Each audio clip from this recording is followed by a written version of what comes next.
Hey, truth seekers, welcome to another edition of Anarchast, your home for anarchy on the internet and around the world via satellite radio on the Liberty Radio Network and on over 140 radio stations in the U.S.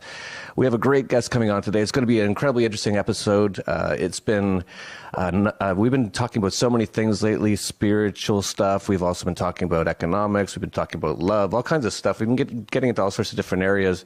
And one area we really haven't gotten into lately are conspiracy theories. And there's a lot to talk about that. And we actually, it's going to be an incredibly interesting episode. Let's just put it that way. We have who I consider to be the world's leading person trying to bring forth this theory on the flat earth theory. And now, don't turn off your computer yet. Don't just laugh and go, these guys are crazy. Give us a minute or two here to talk about what we're talking about, because I've looked into this and it has some very valid points. And I'm not saying I believe in it at all, because I just found out about it about a month or two ago. But when you hear some of these points, you're going to go, whoa, this is very interesting. And so we're going to get into all of that. He's coming in from Bangkok in Thailand, in my old neighborhood where I used to live in that area. He's been there for about 10 years. His name is Eric Dubay. He's written numerous books, including The Flat Earth Conspiracy, The Atlantean Conspiracy, Spiritual Science, and Asbestos Head. He's very prolific. He's also very well-spoken and very well-written, which I found very interesting. He doesn't really come off as one of these wild, crazy sort of people at all when he's talking about these wild, crazy ideas. To some people, he comes off very professional, and you're going to see that. So stick around and at least see what he has to say, because I think you're going to find it very interesting, as I did. So let's get right into it, Eric. I got to ask you first thing, we got to check your credentials, make sure you're a good person, at least morally sound and person. How did you become an anarchist? There you go. Yeah, just trying to find what is the viable system of government. What is the only morally viable system of government? As you start ticking down the list, it's like a process of elimination, and you find yourself an anarchist or a voluntarist, because it really is the only moral option. If you hold morality above dogma of any other sort, then you're going to come to the point where you realize that all the other forms of government, they include taxation, coercion, a monopoly of force, violence. And the word government itself just means govern, to control, mental, the mind. So it's like mind control. And in reality, it doesn't even exist. It's an idea. There is no such thing as government. There's just people who believe in this idea of government and then use this fallacious power they've given themselves over everyone else. And everyone believes it. And so that's how we're kind of corralled by this belief system called government that doesn't even exist in the first place. So I'm into things that exist, and so that's why I'm into anarchy.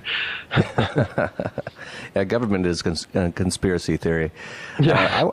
I really want to just jump right into this because I found it fascinating. Let me give you a little bit of the background about what happened here. So many people know that I've been researching many things over the years, not as heavily as you. I haven't written any books on or anything, but I've been just looking into a lot of things. And I think the first one that just blew my mind was 9/11. And how anyone can look at what happened there and think that what the government said happened is true is just goes to show the amount of mind control they have over people, because it's just physically impossible what they said happened. I'd like to see someone try to knock down 3 skyscrapers with 2 planes at free fall speeds in a laboratory experiment. Just build a model. Show me how that works. And then you go on and on. So 9/11, I'm 100%. There's not even a whisker of doubt that what the government said about it is not the truth. Once you see the evidence, you can't just think anything else unless you're completely brainwashed or totally deluded. And so I started looking into other things. I was like, well, if 9/11 wasn't what they said it was, what else isn't? And it's pretty much everything else. So I started looking into everything, and it's like every single thing was fake or some sort of a hoax or some sort of a setup. Even the Vietnam War, the Gulf of Tonkin, that's one's public, but no one talks about it, where the U.S. Army or Navy sank their own ship just to get into the Vietnam War, and that's actually been put out by them, and no one really notices. No one seems to care. As George Carlin said, they're all fairly not connected, so not paying attention.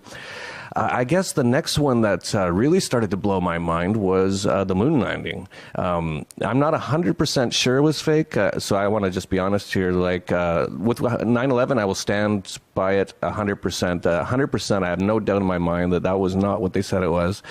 Moon landing, I'm about 98% now. I've been going up 1% per year for the last couple of years, the more I look into it. And so then I had a person send me some stuff on the flat earth theory. And I was like probably what the people watching right now are doing, going like, oh, come on. Like, they can't, like, that's too crazy. I know this other stuff sounded crazy at the time, but that's too crazy. The place where we live has been a total lie. So I ignored him, actually. And this is sort of like a friend. I didn't ignore him, but I just said, yeah, I watched a bit. I don't know. That's too much. But he kept sending it. And then I started noticing all over the internet people talking more and more about it. So I'd watch another video or read another thing and look at this evidence. And finally, after a certain period of time, I was like, is there something to this? Because what's going on here? And then I came across you, and that's where this all started with me and you, is that I saw what you were doing. I watched a couple of your videos, your interviews, and you were the most well-spoken on it and the most rational. You've written a whole book on it, and you've got so much evidence on it. So I was like, well, and I found out you were an anarchist. I'm like, oh, well, that's interesting. He's actually a morally sound and a peaceful person, which is very rare. And that's a markup in my book any day. So maybe I should talk to this guy and see what's going on. So that's where we're at. I'm going to let you talk for as long as you want on this, and I know you're going to probably be giving us some images and stuff as you talk, if you'd like. I'd first just like to preface before you talk here that Aristotle said that it's the mark of an educated mind to be able to entertain a thought without accepting it, and that's all I'm saying here. I'm not saying that I have accepted the flat Earth theory. I'm just saying I'm entertaining it. I've seen they've got a lot of good information on why this could be true. And so I'm just going to let you go with that. So Eric, take the floor a little bit here and tell us, if you want, tell us a little bit about maybe how you found out about this theory or got into this theory, and then give us your best shot at explaining to someone who's never heard this before why this theory has potential or could be true. Sure. When they first started explaining it to me in school, I do distinctly remember raising my hand and not understanding how the spinning ball Earth would keep people and the oceans from falling off the bottom, right? And they tried to explain gravity and, okay, I'm shaking my head and writing down the answers. And, over time you see the NASA images and you just go along to get along. But it was always a nagging doubt in my mind, so I brought that into my 20s when I got into conspiracies with 9/11 as well. That was the first kind of breakthrough, unplugging me from the Matrix kind of event that got me into the whole conspiracy scene in the first place. So I definitely learned how to suspend judgment while you look at evidence like you were talking about. And you got to do that for this flat earth thing, because you think you've got so much evidence and proof and that the earth is a spinning ball. You've seen it from NASA. You've heard some proofs that your teachers have given you. You've seen the globe on the desk for years. But in fact, the horizon, for instance, is always completely flat. And you don't feel any motion. So if you were just born today and looked out, you wouldn't assume that you're standing on a spinning ball. You'd assume that you were on a flat, motionless plane. So to assume that we are on a spinning ball is actually contrary to our common sense and our everyday experience. And there's also experiments that have been done to test whether we're on a spinning ball or not. For instance, amateur balloons have been sent up past 20 miles, amateur rockets as well, and the horizon rises all the way up with the camera up to 20 miles up, and it's flat all the way around. Now, in NASA images, they claim to be hundreds and hundreds of miles up, and then you start to see curvature. But if you notice, these images are often clearly CGI, computer graphic images. Sometimes not so clearly.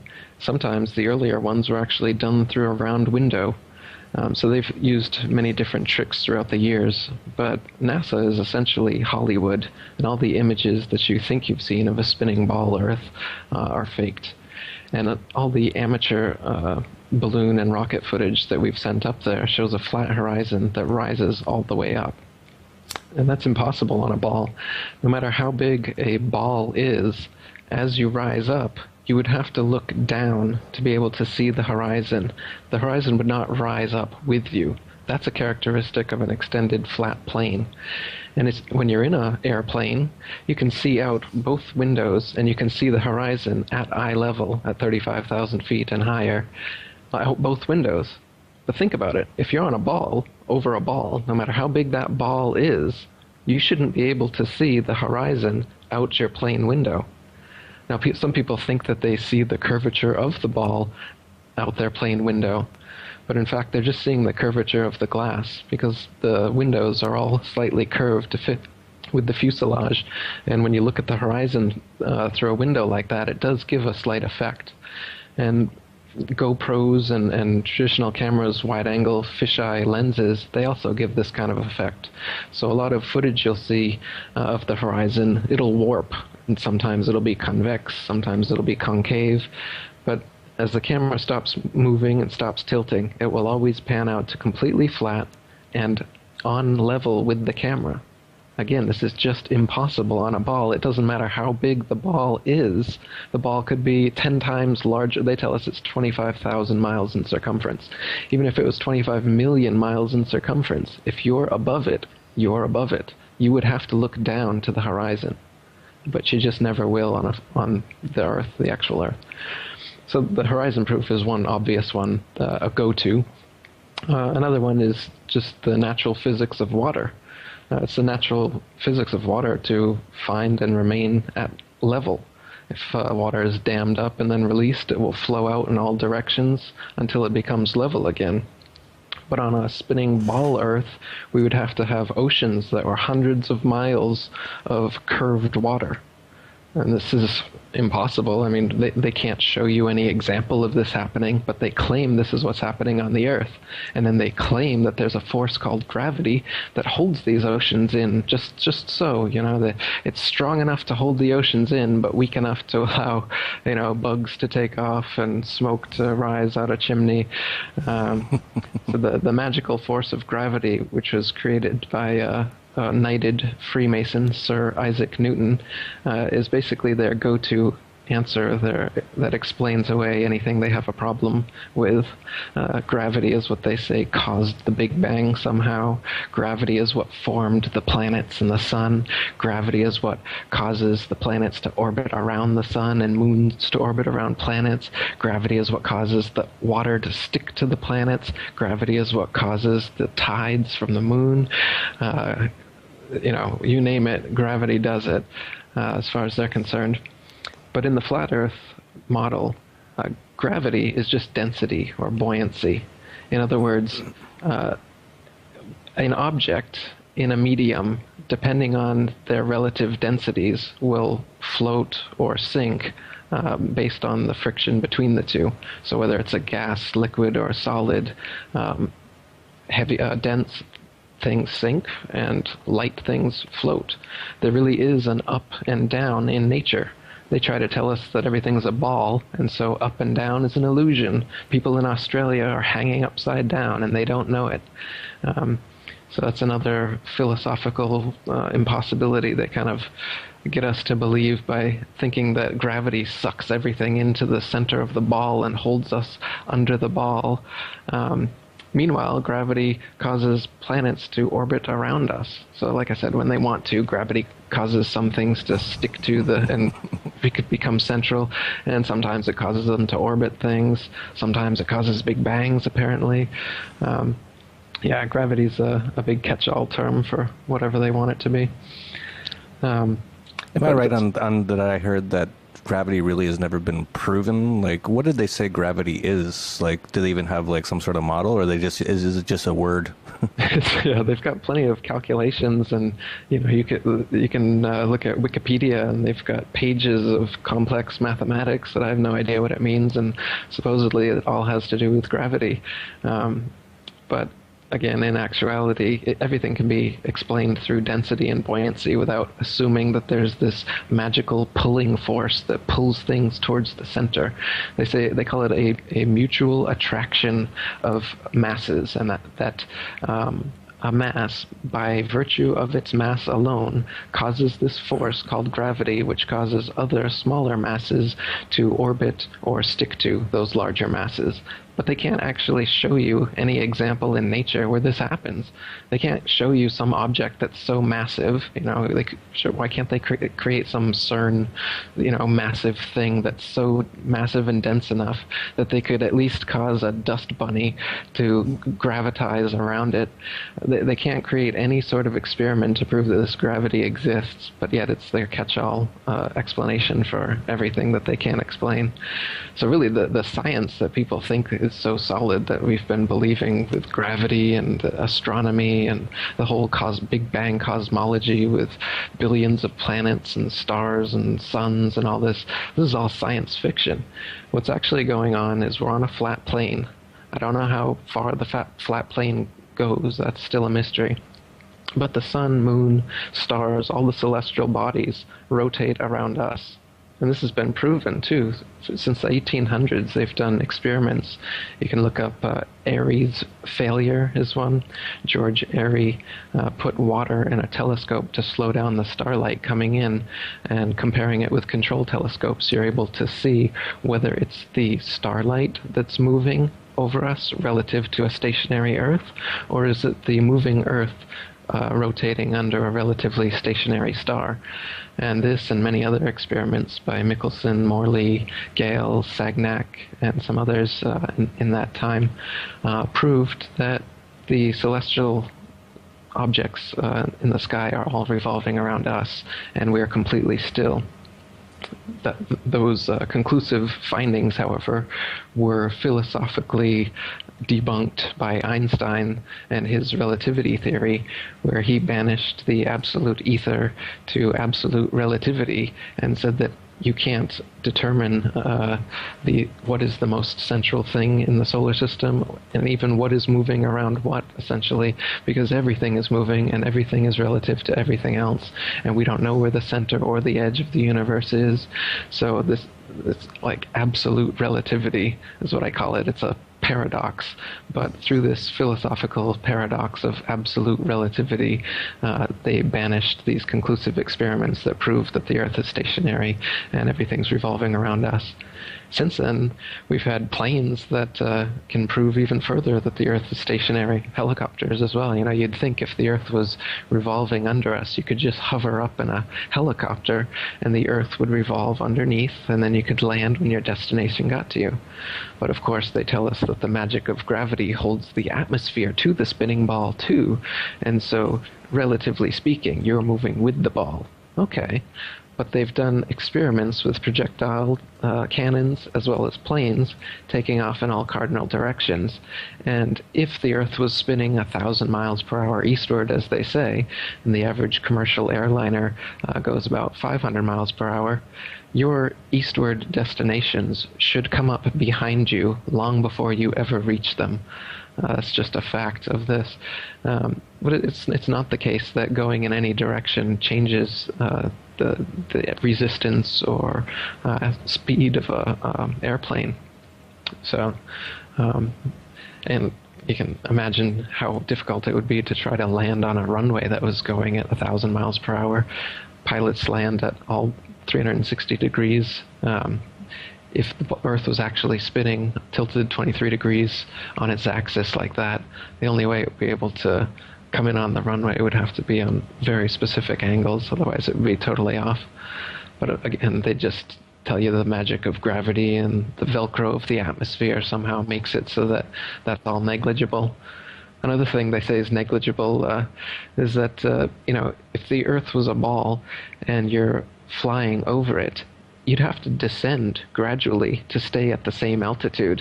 But it's not the case. Whenever pilots are flying, they go up to their desired altitude, they level off, and their artificial horizon remains level, and they just keep on going until they're ready at their destination and ready to come down.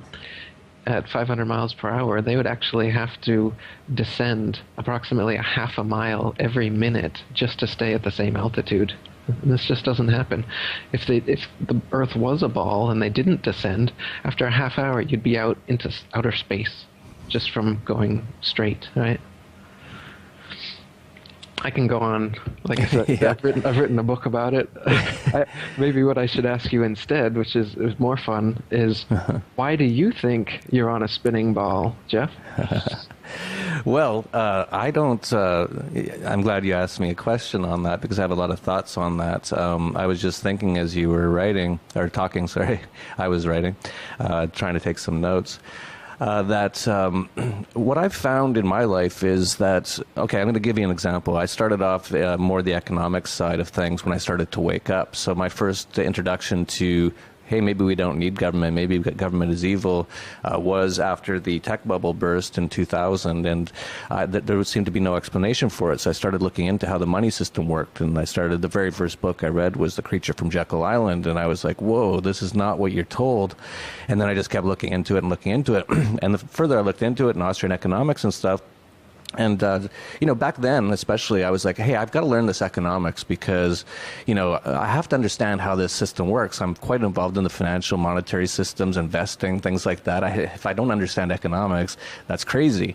And I looked at, what they teach you in school, and it's all these formulas and craziness and Keynesian sort of craziness. We add up all these numbers and then that tells you what the economy will do. It's like, okay, so I was like, well, I'm not smart enough for that kind of stuff. But then I found the Austrian School of Economics and they're like, no, you just look at everything from first principles. You just say, this is the way it is, and you go from there. You don't need all these formulas and stuff.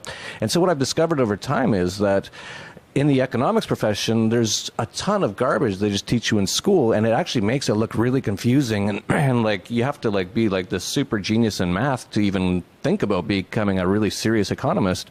But what I found out is most of that stuff, or quite a bit at least, is totally just BS. It has nothing to do with anything. It's useless at the very best. And so when you ask me, why do I believe that I am on a spinning ball or whatever, what came to mind is that, a few years ago, I looked into it's called the Thunderbolt of the Gods, the electric universe theory. We'll put a link to that video down below. And the same thing with astronomy. I was like, oh, I don't know. They've got all these computer models, and I'm not very good at math. That's my thing.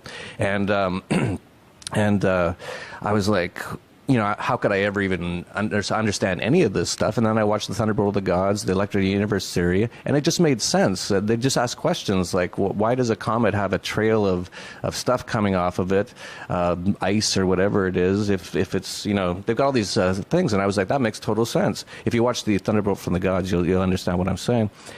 And so basically I've come to the conclusion that I just have to use my own brain and my own senses and my own ability to perceive information and go from there. I can't listen to these professors and PhDs because I think they're mostly just spinning garbage. And so that's why I'm so open to what you're talking about, because you're right. I don't feel like I'm on a spinning ball. I might be. I don't know. This is a very new idea, by the way, started by the Masons, 500 years ago or whatever. And before that, it was fairly understood you were on the flat Earth. Then something happened. Some people took over and started killing you if you said you weren't. And then so yeah, it is definitely all the perceptions that I have go with your theory, and that's why I'm attracted to it. Maybe it's that physical law of attraction or whatever. I'm open to these ideas. I'm listening to you and writing notes as you speak because it makes so much sense. Right on. So, thinking about it, back to your education, do you remember any proofs that you were taught as to why you're on a spinning ball? Why is the Earth a ball? Or things you've seen on television, perhaps? Well, I just didn't go to school much. I think that's why I am able to think fairly freely and not just listen to dogma and not just accept and repeat what I'm told. But no, I think it's mostly just growing up in a situation where, like you said, you got that globe on the desk. You listen to the news or anything, and they talk about NASA did this in outer space, and here's the photos of the Earth, which, now that I look at them, they all look fake. But so yeah, I think you're just sort of ensconced in this sort of environment where these things are just never brought up, and so you just assume it must be the case. Yeah, you got it, man. And yeah, like you're saying, the people that are the most indoctrinated are the professors and the people who've looked into this so much. They've just been buying what is being told to them by authority, and so they're arguing from authority, and you can see it in the comment sections of everything I make. The argument is always from authority. When you argue from evidence, experience, and experiments, you're going to come to a flat, motionless Earth every single time. Yeah, I'm sure we're going to have a million comments down below, and I have this one. There's a few people every now and then that say this. They say, you're hurting the liberty movement by talking about things like this, because a lot of people think this is crazy, including myself. They say, and it's usually some little loser, and I've had this happen even just in the last few weeks. Just some loser who's never done anything, and he's like watching you because he's never done anything, so he's got to watch everything you're doing, and they'll say, you can't talk about this stuff because you're hurting the liberty movement. It's like, fuck off. You're not doing anything for the liberty movement. I'm working like morning to night on it. I've probably brought in more people than most people into the liberty movement in the last few years. So yeah, go, take a walk, you're a bunch of losers. So we'll see that down in the comments down below. But let's talk to the people that are really to science, or as I'm starting to call it, scientism, after I got that word from Mark Passio. There's going to be a lot of people who are really into the science. And, hey, don't get me wrong, I think it's possible that the science stuff is right. I don't know. I have to see with my own eyes more to see it. But they're going to say stuff like, what about when they, there's all these scientific sort of reasons why, that this can't be right. Maybe you can talk about a few of those sort of things that you can debunk a little bit from the flat Earth theory, how some of these, what the people are going to say about how science proves this is wrong. Like, for example, some experiments or something like that. I'm sure you know more about it than me. Sure. Yeah, this is what I was trying to get out of you in the first place. So, so for instance, people will usually come at you with, well, what about circumnavigation? That's one you learn in school. We can circumnavigate the globe, so it must be a globe. You can go all the way around it. So if the Earth was flat, you couldn't go around a flat Earth. But the flat Earth model, what we're looking at here is, imagine a disk with Antarctica being an ice ring all around it, and the oceans being held in, and the North Pole at the middle. So with this model, circumnavigation just means east to west, like a compass point, set it in the middle. You can trace a circle. And Magellan's journey, for instance, basically was that, with a few inlets and outlets along the way. All he did was go around from east to west, the flat Earth. This doesn't prove that you're on a globe or a flat Earth either way. It can go either way. So basically, the circumnavigation proof is not a proof at all. It could happen regardless of whether the Earth was flat or a ball. Another scientific proof that they'll come at you with is that ships, as they're disappearing on the horizon, as they get further and further away, the bottom, the hull, will start to disappear before the masthead. And so what's happening is it's slowly going over the curvature of the Earth. It's going over the ball. And this is, Aristotle used this. This has been a proof of the ball Earth for a long time.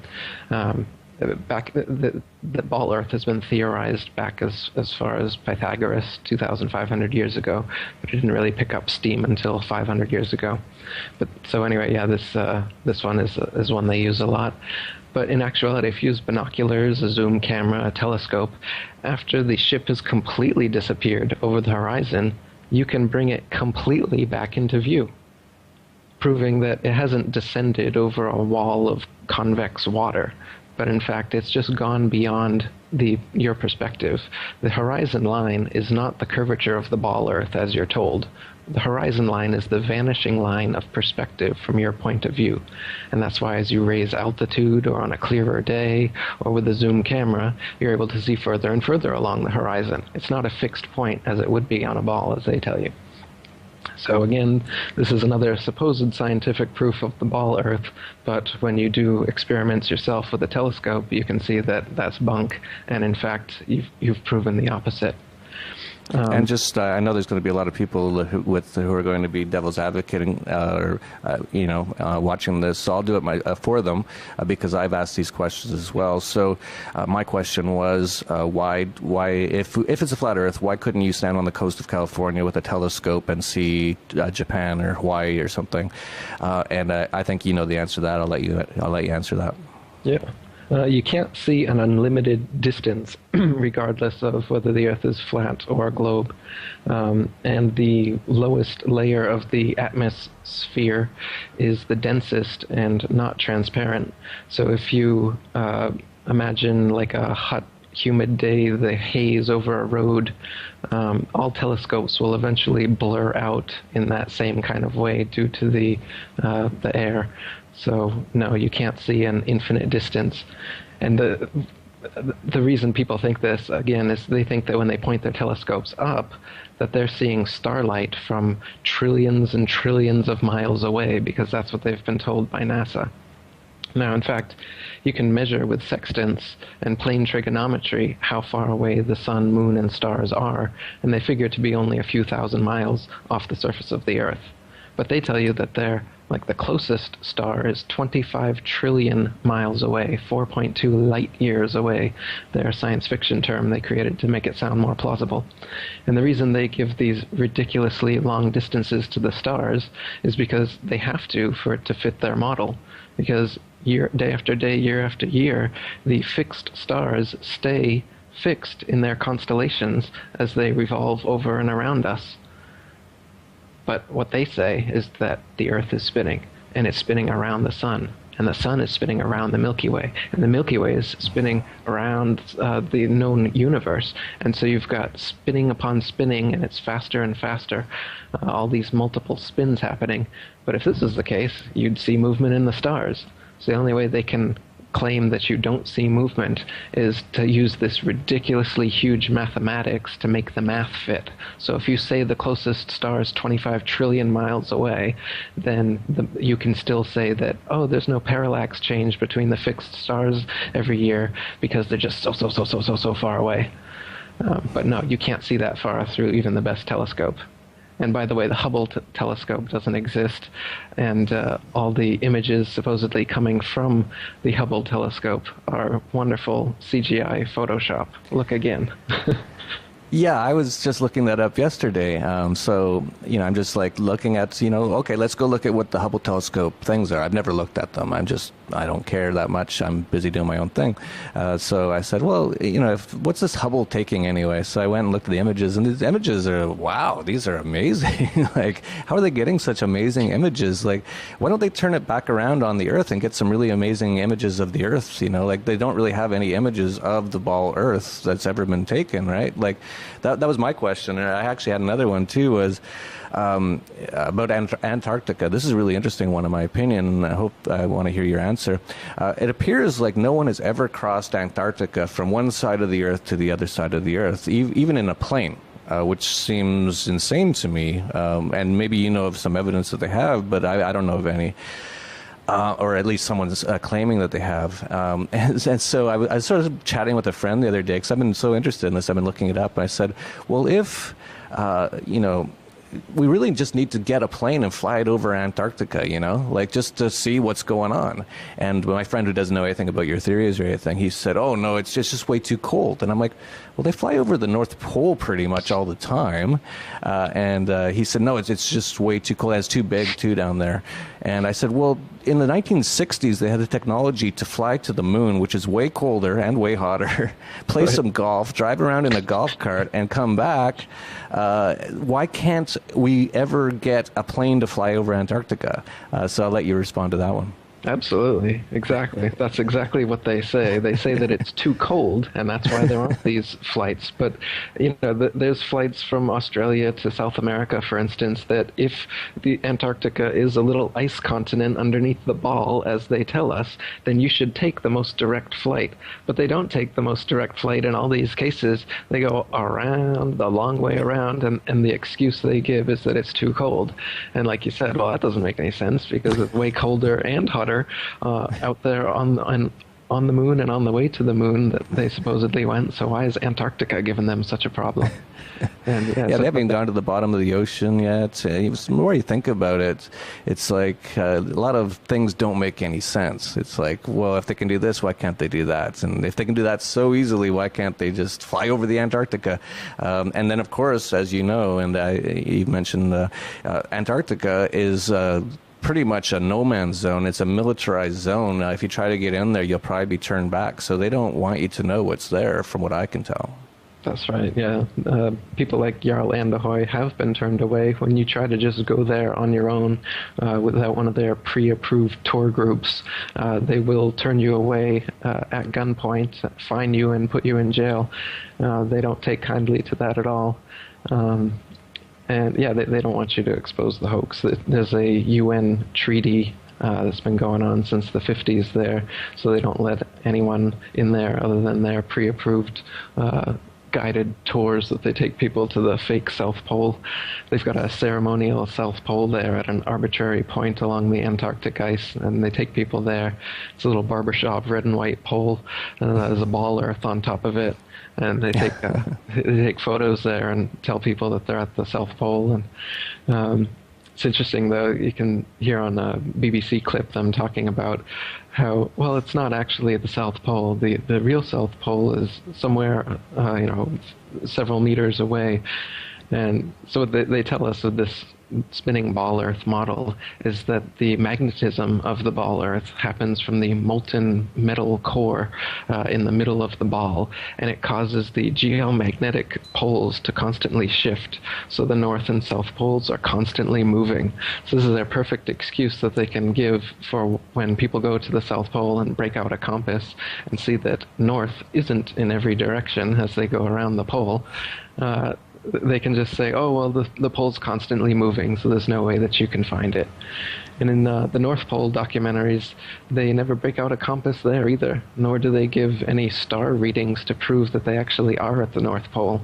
So I'm quite skeptical of all the footage I've seen claiming to be at the North Pole or the South Pole. Whether they're actually there. They just show a Garmin, which is GPS, Global Positioning System, which is created by the U.S. military. And I'm not trusting the U.S. military just to show me 90 degrees north latitude on a Garmin, and I believe that they're where they say they are. So yeah, I have some serious questions about why people can't go to the North Pole or to Antarctica and independently explore it.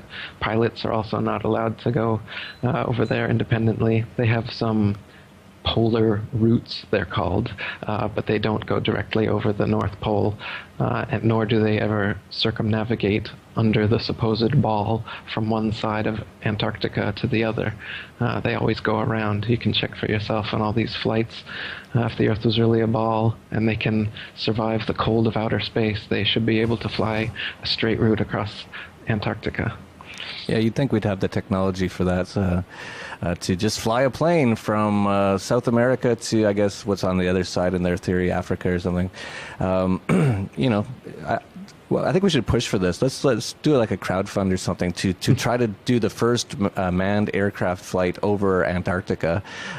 We probably need about at least I don't know what we need because if your theory is right, they probably won't be coming back because they'd get so far that they wouldn't have any gas to get back. And I don't know what's out there, but probably not anywhere good to land. Right. And who knows, but or they get shot down. That's probably the other thing, especially as it got public. So If you're a really rich guy out there, if you're a billionaire and you want to do something super cool for humanity, and you're willing to die, try to fly over Antarctica and see what happens, and try to get us that information back somehow in real time using some sort of radio frequencies or something, so that we know what you see before you die, as you either get shot down or something else happens probably. Or if you get to the other side, great, then this theory's wrong and that's it. But this is what we have to do is question these things and look at real evidence. And like you pointed out, after everything I've seen, I don't listen to anything the government says. I don't believe anything the government says, and that's where I start. So you said, oh, the government says here's your Garmin with your GPS. It's like, well, who made up GPS? Oh, the U.S. military. Okay, I don't believe it. I believe those numbers are there, and I believe they actually work on where we live to get from place to place. But as far as it being a whole theory that makes sense, and I'm just going to take it from them, no. Absolutely. Yeah, I'd like to see some experiments done like that. If people could get a drone or a plane, either the North Pole or Antarctica, or take ships out there and try to walk it out. Somebody could fund Matt Boyland. He was trying to get an expedition to go from any entry point in Antarctica in a straight line and see whether he comes out the other side or what happens. What else could people do? I'm up for anything. I would love to see people who are, once you figure out this is definitely what's going on. As far as I'm concerned, we don't actually need to do this to figure out the Earth is not spinning and not a ball. That's been decided. But as far as what's beyond the Antarctic ice, that I don't know. Whether there's an edge, a barrier, a dome, or an infinite plane and it just goes on forever. Who knows? Yeah, we should point out that it is kind of dangerous to talk about these things. There was David Cameron, the prime sinister or the prime murderer of the UK, was at the One World Government headquarters, the UN, which actually uses the flat Earth as a flag. That's very interesting. And he said that the nonviolent extremism is just as dangerous as terrorism and must be eradicated using all means at the government's disposal. He references 9/11 and 7/7 truthers, examples of the type of extremism that must be dealt in a similar fashion to ISIS. And of course, the U.S. government started, and the CIA is ISIS. So, but no, this is quite serious. What he's saying is that they should kill us if we question what they're saying. And so, for people out there, if you're wondering why you don't hear a lot of these other theories, or especially this theory, it's probably because people are too scared to say it. Like, if we're gone in the next few months and I die of a heart attack or something, and Eric, some strange car crashes unexpectedly, pretty much you can assume that we probably got taken out.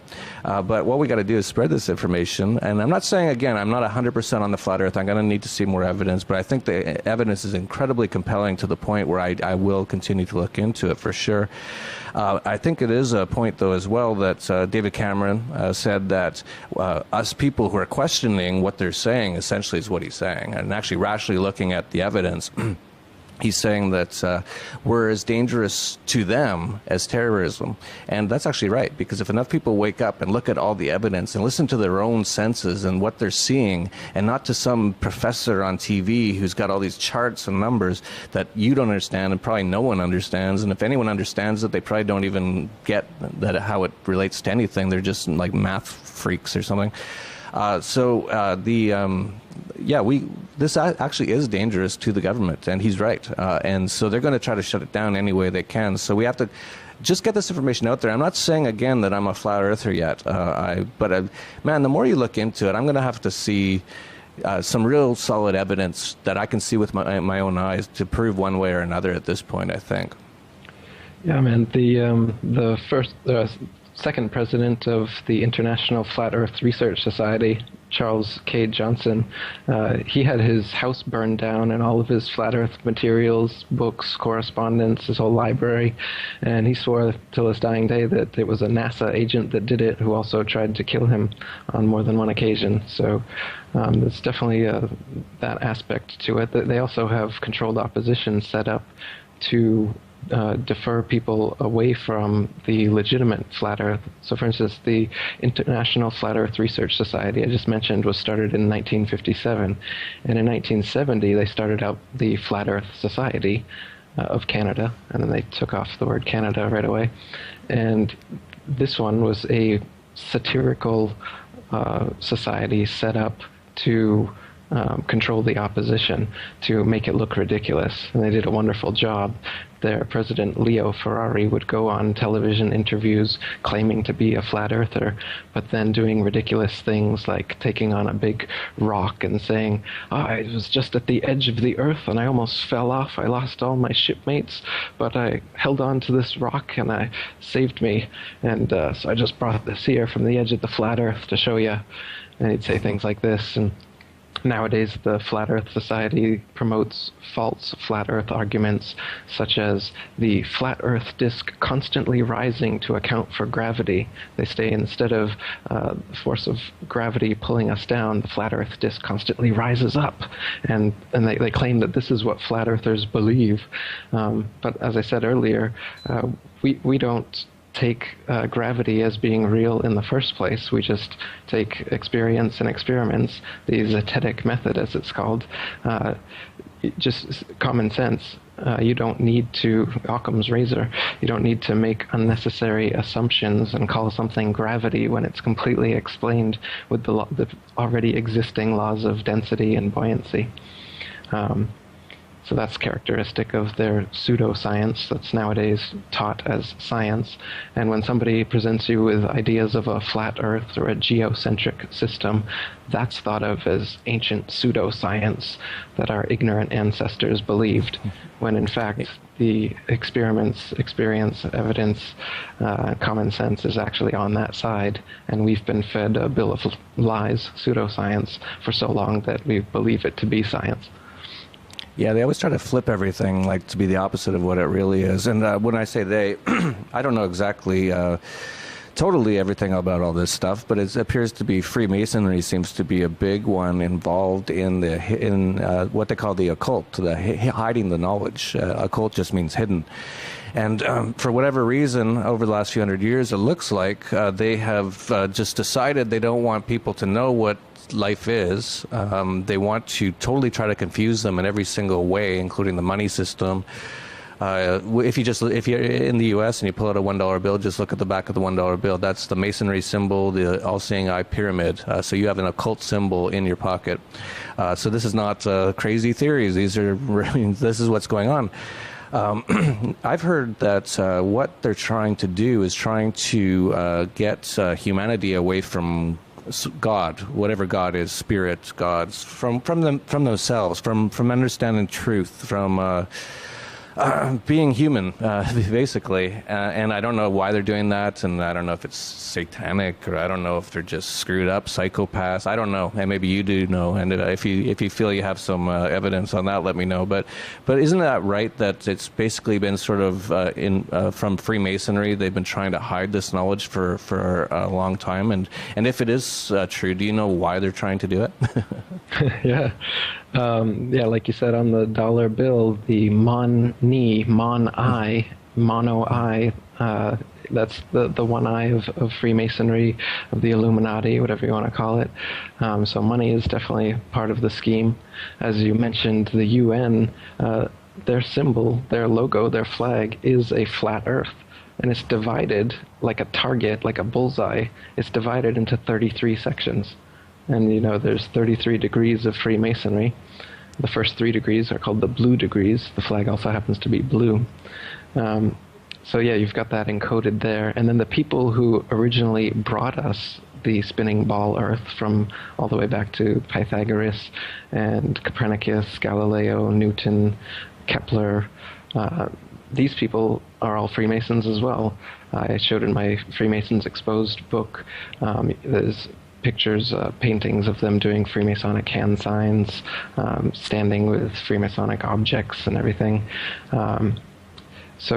And of course, nowadays, the NASA astronauts are unabashed Masons. You can just look online and find that literally every astronaut that claims to have walked on the moon, and every astronaut that even claims to have been in Earth orbit is a Mason, or their father was a Mason, and it's openly admitted. So this deception has been orchestrated by and acted out by these actor-nauts or astronauts, depending on how you look at it.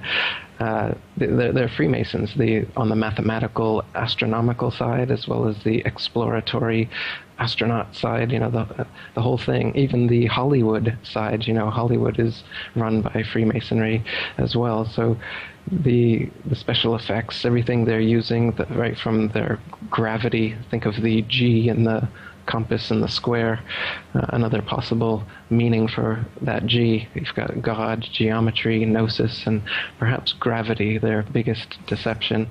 And you can see even Masons today, like Neil deGrasse Tyson and Carl Sagan, they're always given their little Masonic hand signs and whatnot. So it's definitely part of the big boys club that's given us every other deception, and it's worth looking into based on that alone. And the more you look into it, the more you're going to find that, like you were saying, the reason they've done this is to position themselves as the authority. Once they tell you that because of their special telescopes and their special rockets and all these technologies that they have that you don't, that are able to see out into the cosmos and determine all of these things, that they are the authority, and so you have to go to them, you have to watch their documentaries, you have to go to Neil deGrasse Tyson, and you got to prostrate yourself at his feet and ask, "Oh, mighty NDT, tell me, please, what is the universe like?" And you give up your own common sense and your own experience to him, and he tells you that you're on a spinning ball, and he tells you all the, he weaves quite a nice story, and he does a lot of nice little NLP stuff. I don't know how he does it. Well, you got the Mason hand signs going, you got the little NLP, you got the flat earthers over here, and the ball earthers over here, So they've got all their little magician tricks that they're using, from CGI to zero-G planes to underwater pools, to make you think that they're floating in outer space. But in reality, what goes up must come down. There is no point where you can just go up in a rocket and suddenly pop out into the nothingness, the vacuum of infinite space, they call it, which is a paradox if I've ever heard one. How can there be a vacuum in infinite space when it's adjacent to an atmosphere and not separated in any way? You can't have a vacuum. And how does gravity pull you back to the Earth, but then get less and less to the point that you float? How does that happen? And they say that the atmosphere is spinning because the gravity is sticking it to it. So if you figure that, the Earth is spinning at 1,000 miles per hour, but then as you go up higher and higher, the atmosphere must be spinning even faster because it's further away from the point of the center of rotation. So as you're going up in your rocket, you're going through layer after layer of constantly faster and faster spinning atmosphere hitting your rocket until finally you pop out into non-spinning vacuum of infinite space, says NASA. Interesting that we all buy this and just accept this, even though it's physically and philosophically impossible. We just watch a little CGI image and a little camera trickery. You splice a rocket launch together with something else, and then you think that they're in outer space. But again, if you use your eyes and you watch those rockets, you'll see that they don't go straight up. Every single rocket forms a parabolic curve, just like every amateur rocket, just like any projectile that you would send up. It couldn't just go straight up and keep on going until you go into outer space. It comes right back down. So, but what does NASA tell you when you ask them the question, well, why is there a parabola formed by all of your rockets? Well, that's because it's going to spin around the ball Earth before it reaches escape velocity, and then it will go out into outer space from there. Right.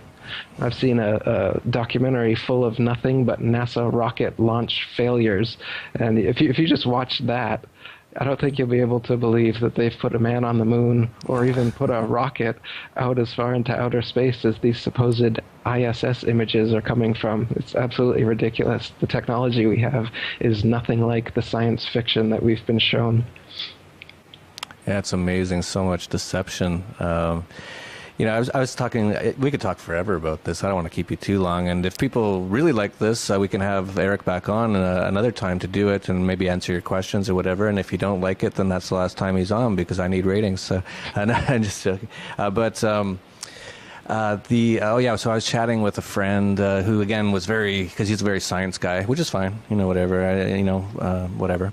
And he said, we started talking about the space station. And I said, why do they even have the space station? Why don't they just put it on the moon?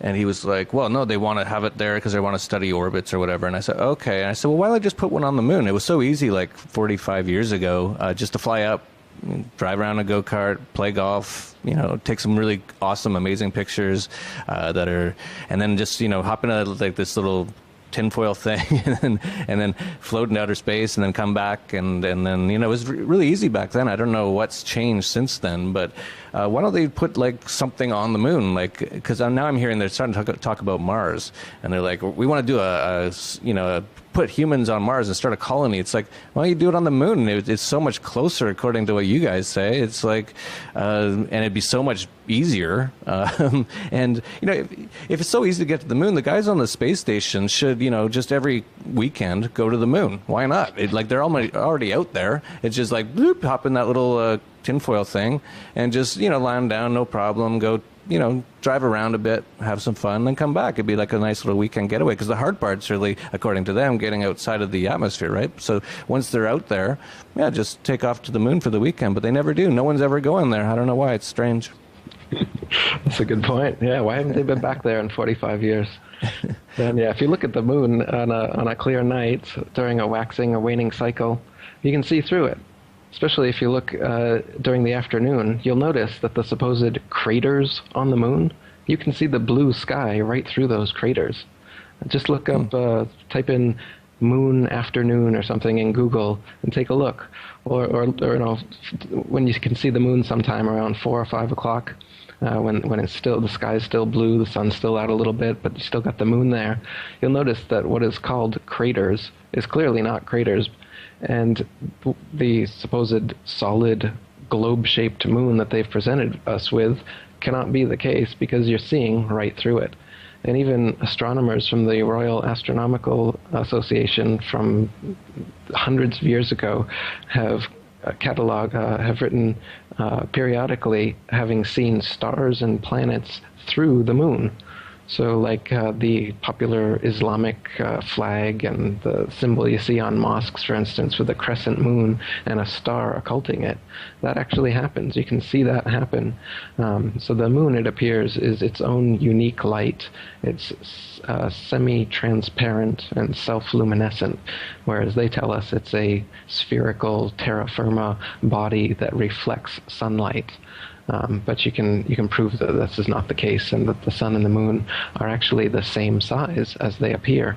That's another thing. We were talking about things that you can see with your eyes, but then are told to be different by so-called science. They tell us the sun is 400 times bigger and 400 times further away than the moon. And from our faulty parallax perspective, we just see them appearing as exactly the same size. But no, one's really big and really far away. But if you're just using your own eyes, you would see that they are the same size.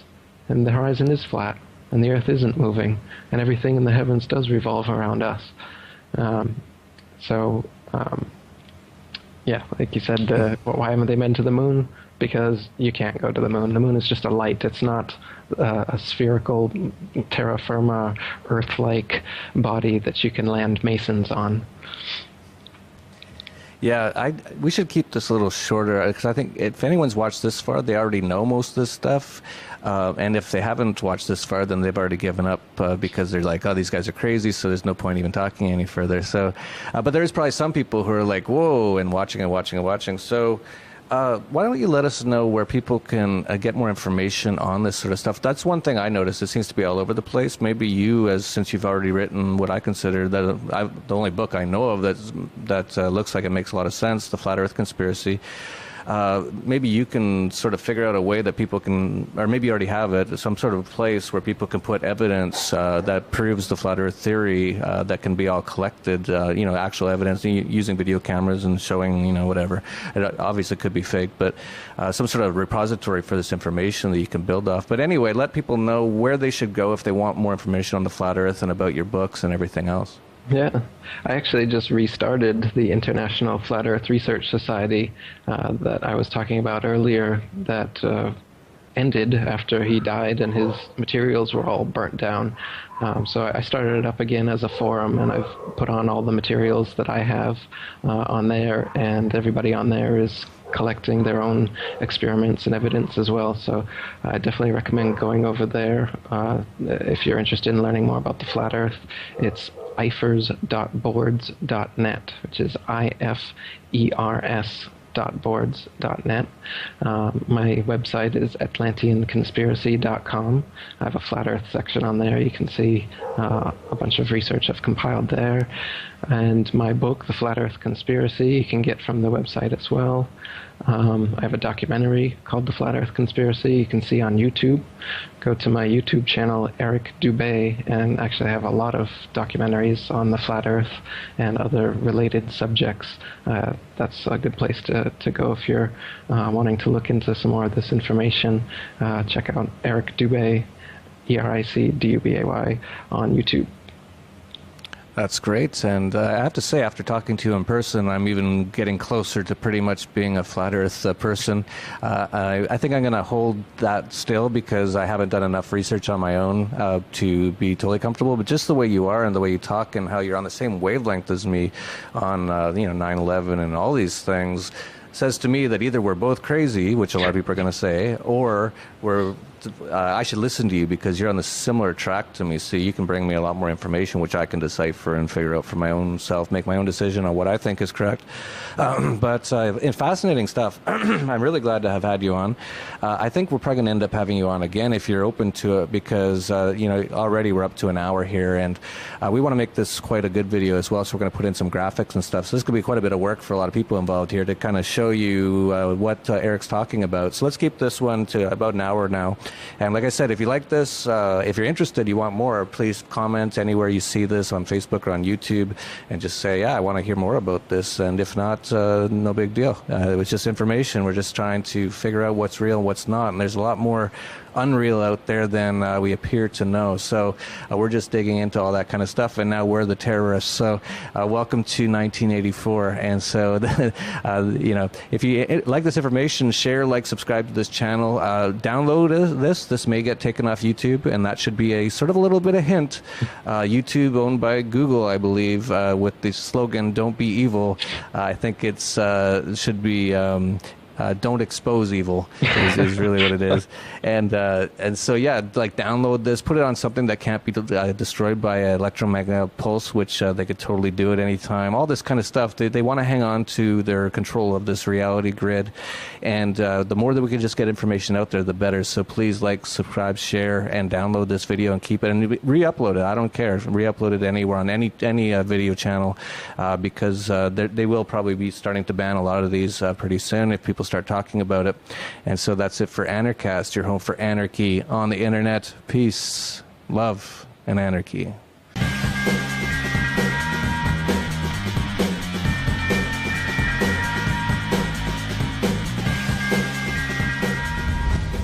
That I saw what you were doing. I watched a couple of your videos, your interviews, and you were the most well-spoken on it and the most rational. You've written a whole book on it, and you've got so much evidence on it. So I was like, well, and I found out you were an anarchist. I'm like, oh, well, that's interesting. He's actually a morally sound and a peaceful person, which is very rare. And that's a markup in my book any day. So maybe I should talk to this guy and see what's going on. So that's where we're at. I'm going to let you talk for as long as you want on this, and I know you're going to probably be giving us some images and stuff as you talk, if you'd like. I'd first just like to preface before you talk here that Aristotle said that it's the mark of an educated mind to be able to entertain a thought without accepting it, and that's all I'm saying here. I'm not saying that I have accepted the flat Earth theory. I'm just saying I'm entertaining it. I've seen they've got a lot of good information on why this could be true. And so I'm just going to let you go with that. So Eric, take the floor a little bit here and tell us, if you want, tell us a little bit about maybe how you found out about this theory or got into this theory, and then give us your best shot at explaining to someone who's never heard this before why this theory has potential or could be true. Sure. When they first started explaining it to me in school, I do distinctly remember raising my hand and not understanding how the spinning ball Earth would keep people and the oceans from falling off the bottom, right? And they tried to explain gravity, and, okay, I'm shaking my head and writing down the answers, and, over time you see the NASA images and you just go along to get along, but it was always a nagging doubt in my mind, so I brought that into my 20s when I actually got into conspiracies with 9/11 as well. That was the first kind of breakthrough, unplugging me from the Matrix kind of event that got me into the whole conspiracy scene in the first place. So I definitely learned how to... And then you go on and on. So 9/11, I'm 100%. There's not even a whisker of doubt that what the government said about it is not the truth. Once you see the evidence, you can't just think anything else unless you're completely brainwashed or totally deluded. And so I started looking into other things. I was like, well, if 9/11 wasn't what they said it was, what else isn't? And it's pretty much everything else. So I started looking into everything, and it's like every single thing was fake or some sort of a hoax or some sort of a setup.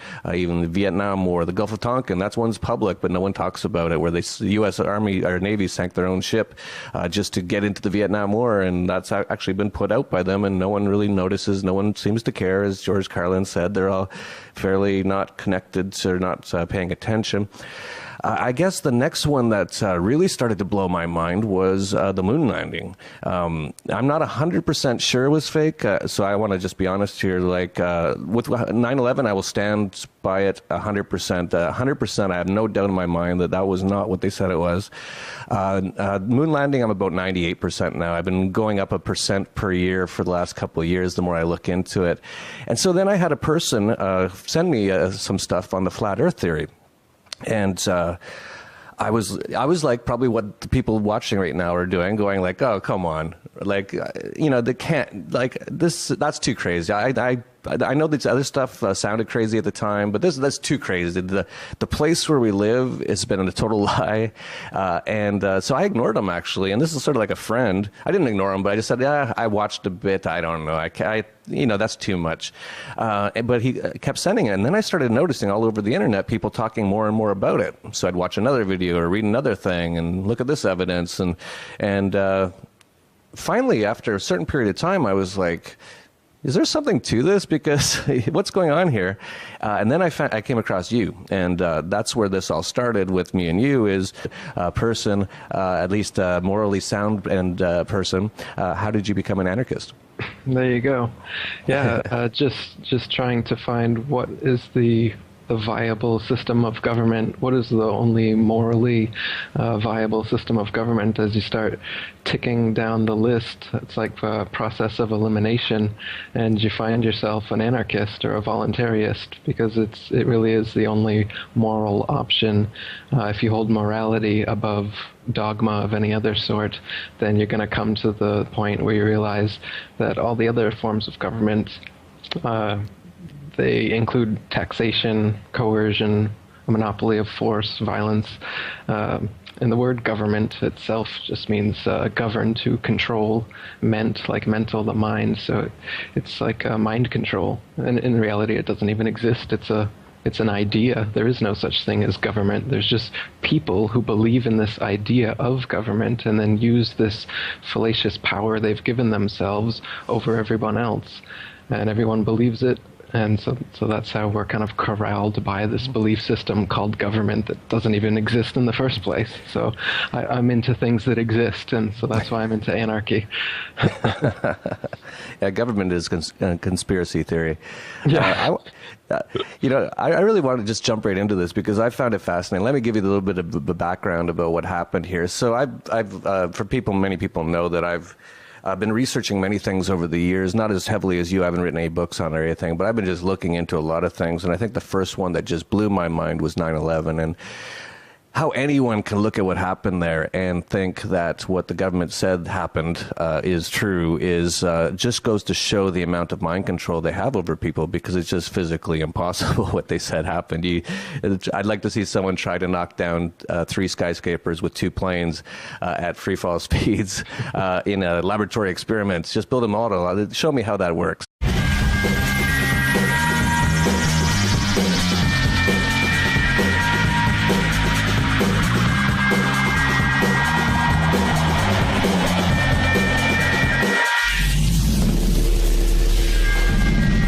Hey, truth seekers, welcome to another edition of Anarchast, your home for anarchy on the internet and around the world via satellite radio on the Liberty Radio Network and on over 140 radio stations in the U.S.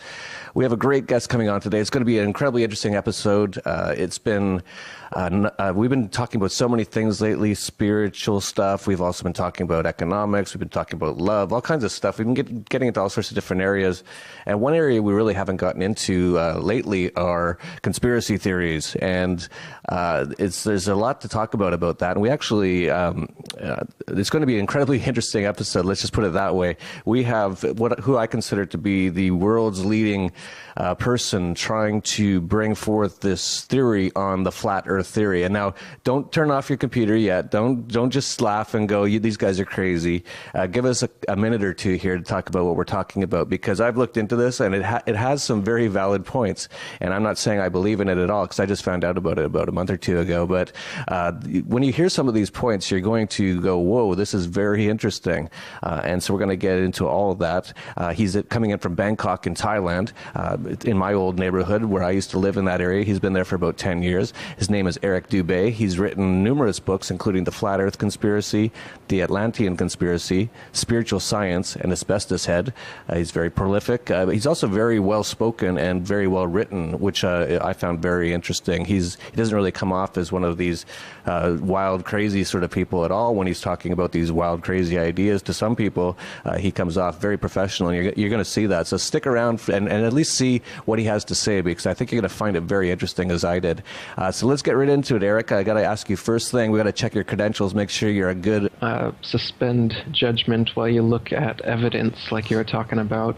And you got to do that for this flat Earth thing, because you think you've got so much evidence and proof and that the Earth is a spinning ball. You've seen it from NASA. You've heard some proofs that your teachers have given you. You've seen the globe on the desk for years. But in fact, the horizon, for instance, is always completely flat, and you don't feel any motion. So if you were just born today and looked out, you wouldn't assume that you're standing on a spinning ball. You'd assume that you were on a flat, motionless plane. So to assume that we are on a spinning ball is actually contrary to our common sense and our everyday experience. And there's also experiments that have been done to test whether we're on a spinning ball or not. For instance, amateur balloons have been sent up past 20 miles, amateur rockets as well, and the horizon rises all the way up with the camera up to 20 miles up, and it's flat all the way around. Now, in NASA images, they claim to be hundreds and hundreds of miles up, and then you start to see curvature.